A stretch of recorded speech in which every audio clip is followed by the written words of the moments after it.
ম্যাচের শেষ মুহূর্তে গোল করে প্রতিপক্ষকে ভড়কে দেওয়ার যে ইতিহাস দিনের পর দিন লিখে আসছিল রিয়াল মাদ্রিদ, আজ তাদের সেটারই শিকার বানালো চিরপ্রতিপক্ষ বার্সেলোনা।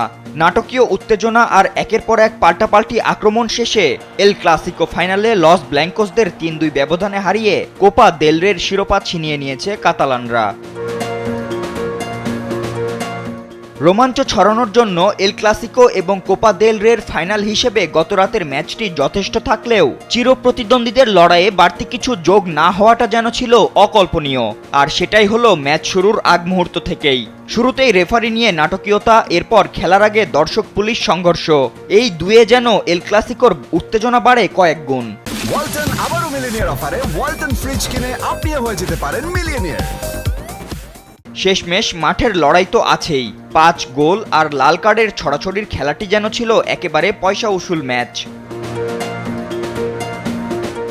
এদিন ম্যাচের প্রথমার্ধে স্পষ্টভাবেই এগিয়ে ছিল বার্সেলোনা। পুরো হাফে রিয়ালকে নাকানি চুবানি খাইয়ে লামিন ইয়ামালের কার্ডব্যাক থেকে পেদ্রি প্রথম স্পর্শেই দুর্দান্ত এক গোল করে দলকে এগিয়ে দেন। তবে দ্বিতীয়ার্ধে বদলি হিসেবে নামা কিলিয়ান এমবাপে যেন রিয়াল মাদ্রিদকে প্রাণ ফিরিয়ে দেন। এক ফ্রি কিকে দুর্দান্ত গোলে ফেরান সমতা। এরপর আর্দা গুলেরের কর্নার থেকে অরেলিয়ান চুয়ামেনির হেডের গোলে লিডও পায় রিয়াল মাদ্রিদ। তখনও হয়তো অনেকেই ভেবেছিল ম্যাচ থেকে ছিটকে যাবে কাতালানরা, তবে বার্সেলোনাও যে সহজে হার মানার পাত্র নয়। এর 7 মিনিট পরই ইয়ামালের লম্বা পাস ধরে গোলরক্ষক থিবো কার্তোয়াকে কাটিয়ে গোল করেন ফেরান তোরেস। এতে আবারও সমতায় ফেরে বার্সেলোনা।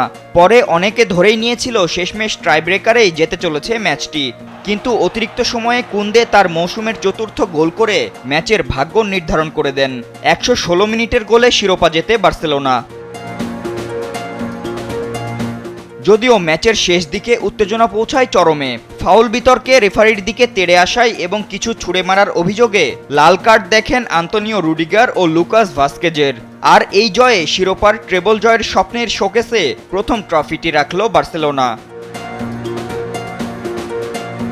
ফাতিন ইশরাক, কালবেলা।